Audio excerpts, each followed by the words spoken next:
So I was originally asked to outline the original ideas behind how organizations would work in the very early days of the project. A younger Ben, big ideas, same ideas, now action.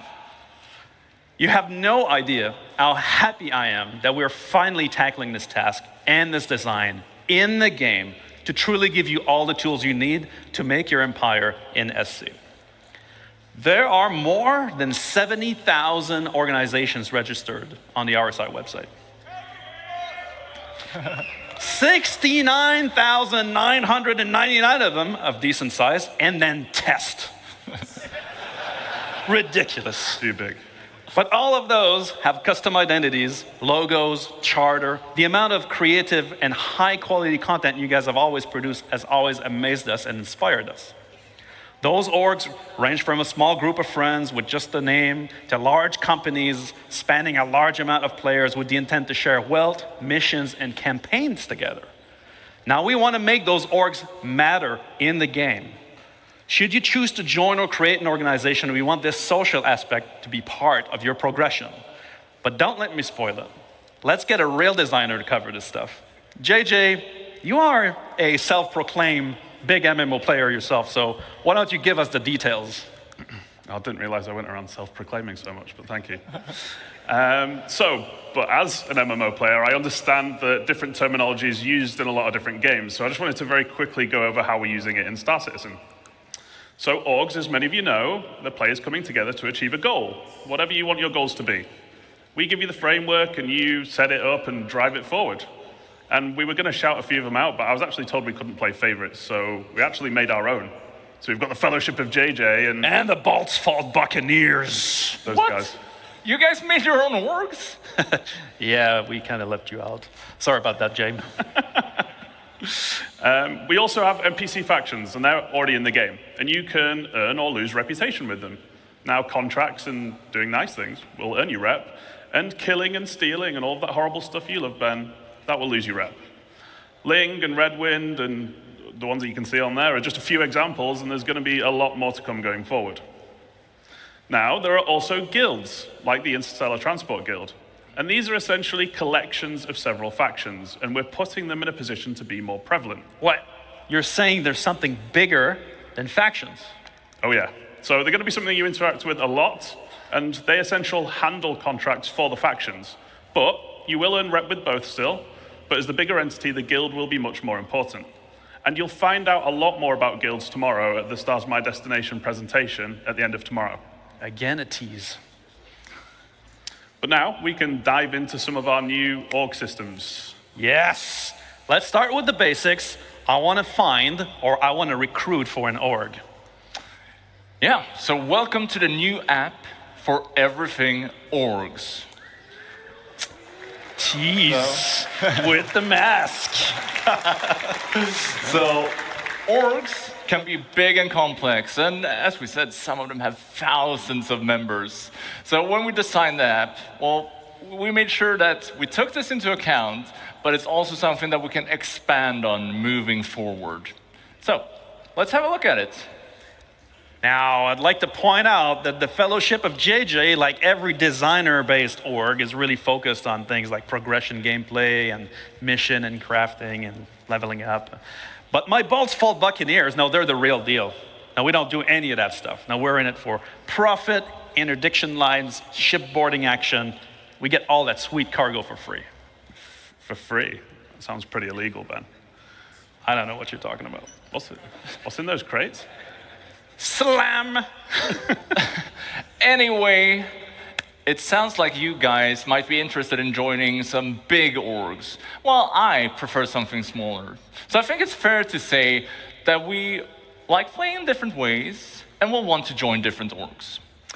The recruitment tab is the place to find them. So we're giving you the tools to promote your org to potential members in order to give a best first impression to them. I've just noticed that, Ben. You might want to have a word with Rich. It looks like, What? he doesn't want you. No way. I'll have to speak with him. Anyway, yes. So we're adding filters for when you're basically trying to find a home.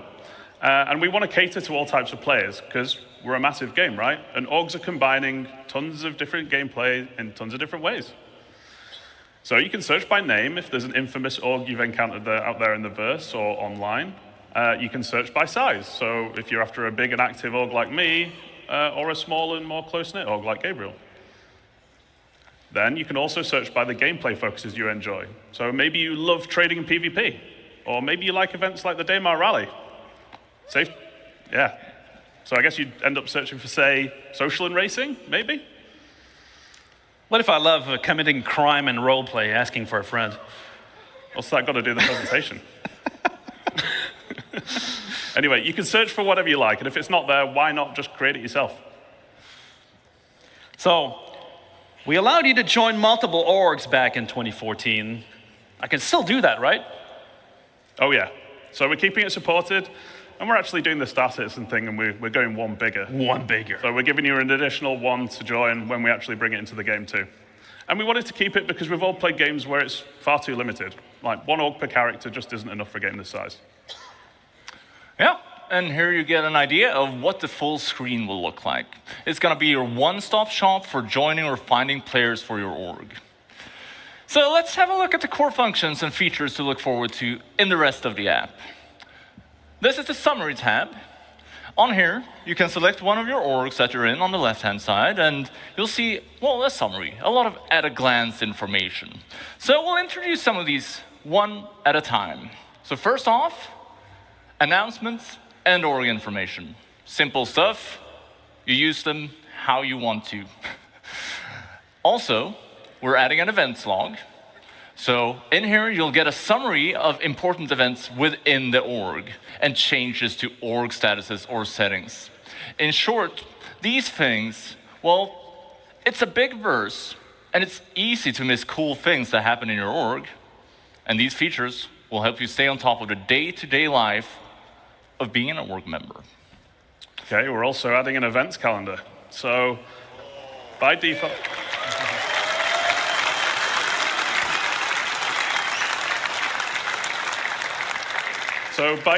it's going to be populated with our in-game events, so you never miss a thing, but more importantly, you'll obviously be able to add your own as well. So you'll never miss another meetup to get together for group content. It's tough to get everyone on at the same time, right? So use this for your Convoy Tuesdays, Casual Fridays, holding hands in Horizon Saturdays, whatever you want. Getting crushed by the Buccaneers on Monday. That's Gabriel's favorite. It is my favorite. Remember that it is our intent that all the features we're looking at here are available on Spectrum as well, allowing you to access this info even if you're not in the game. This applies to parties, comms, friends, and all other functions. So I can join multiple orgs, like the Buccaneers, the Corvette Club, or Slam Truckers. But how will others see me in the verse if I have multiple choices? Surely I need to pick a banner. So that's covered by something new called representing. And it's actually quite similar to the existing affiliation main status system on the website.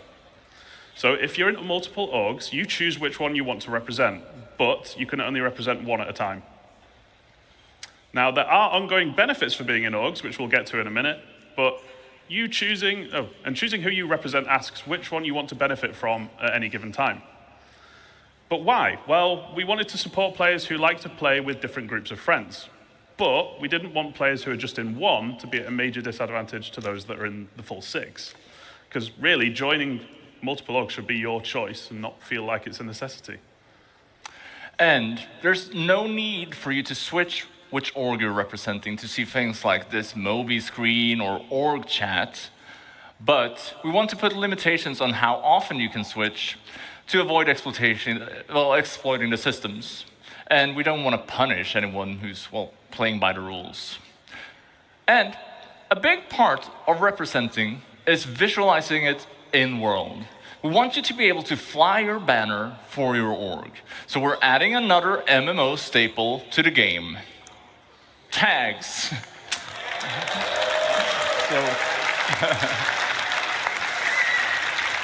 So the org leader will be able to set a tag for the org, and this gets appended to the name while you're representing. So you can easily see who is in which org at a glance. So we'll have it in chats, in world. And if you're not interested in this stuff, well, you have the option to turn it off as well. How novel! We'll be able to identify people around us. Wow. JJ, I'm curious. You mentioned guilds before, and I'm guessing they fit into this somehow. Yes, so you may have spotted a few references on the UI to alignment earlier, but what is it? So, it's your opportunity to form a relationship between org and in-game guild. Now, just as you in personal rep with the guilds, you can with your org now as well. So your org leaders pick which one you want to align with, and while representing, org members doing specific action, like contracts with them, will increase the org's alignment with the guild. But which guild should you pick? So all of our guilds are going to have a specific theme and associated gameplay.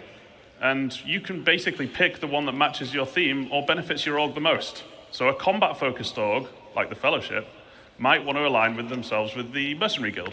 Or one that enjoys making cash through trading and hauling, they'd probably want to align with the Interstellar Transport Guild. Yeah, so how do these benefits work?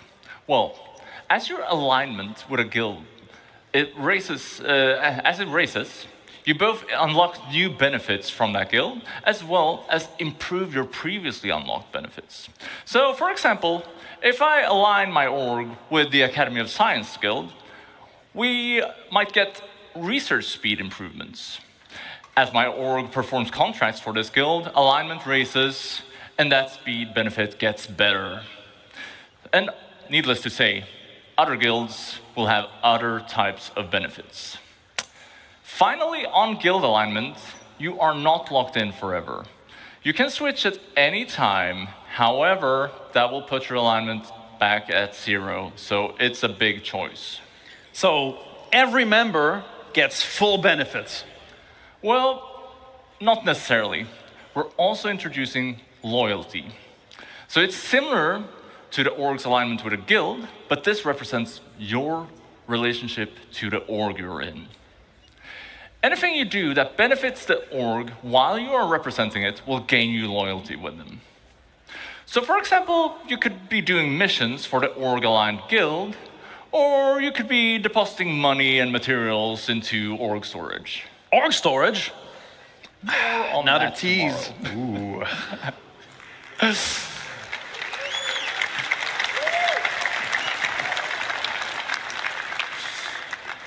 Ultimately, we wanted to encourage long-term membership because we don't think you should just be able to join a well-established org and then just get everything instantly for no effort. So to put it simply, having low loyalty limits what you gain from the org's alignment benefits, and having high loyalty gives you full access. We also wanted org leadership to be able to view members' current loyalty and use it as a tool to reward appropriately with things like ranks and permissions. And then loyalty resets to 0 when you leave an org, so there's some incentive for sticking around. Wait, does that mean I lose my loyalty if I change my representation away? No, so not representing puts your contributions or ongoing benefits on hold. So when you start representing again, you essentially just pick up where you left off. But what if I leave the org? It's not very loyal, so it resets. Right. Well, so, you know, in my org, my Buccaneers, they're mostly scoundrels, and so they tend to join and leave, and, you know, it's not very loyal in general. Larger orgs, they tend to be a pain to manage, though.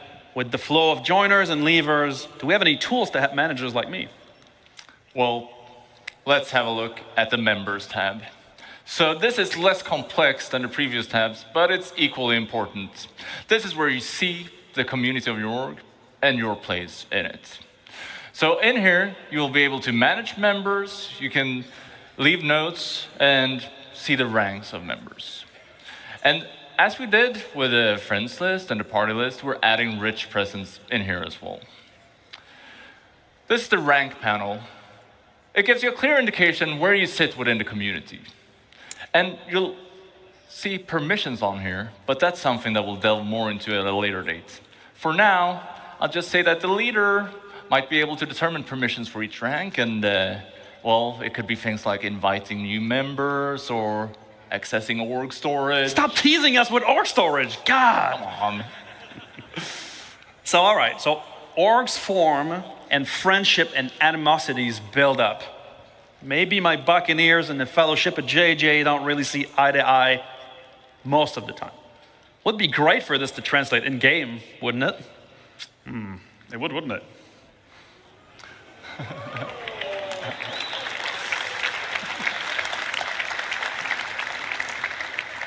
So yeah, it's a good job we got it covered, which is with our new alliances and rivalry system. So you're going to have the ability to create alliances and go to war. And there are many reasons to make friends. You might want to have trading partners, or you might want to group up for protection if you're playing somewhere like Pyro. And at the same time, there are probably going to be many reasons why you won't get along. Maybe an org keeps attacking or stealing from you. Alliance is forming an agreement between two org leaders, and it has to be mutual. You can't force someone to be friends. Unlike real life. Requests are sent from the screen if you have permission, and you can respond here as well. And as a bonus, allied orgs are going to have additional lines of communication, like Alliance chat, or being able to share Alliance events on the calendar, just to name a few. So, rivalry, that isn't a mutual agreement. If someone decides you're their rival, well, tough luck. However, you could reach a mutual agreement to make a truce, putting you back at neutral. And there's no real benefit to having rivals, so we want to make them easy to identify. That's why alliances and rivalries tie directly into hostility indicators. So just like now, you'll be able to see neutral contacts in white and party members show up in blue, whereas your org wingman will come in a dark green and your allied orgs in a paler green. Your rivals will show up in red. Or people in your kill list. The kill list, people on your kill list that we mentioned before, will also show up in red or orange. If you're not, well, they're not legal to attack. That's the go straight to jail card if you kill them here. So we'll be adding accessibility options for this stuff as well, to make sure that everybody can benefit from these updates.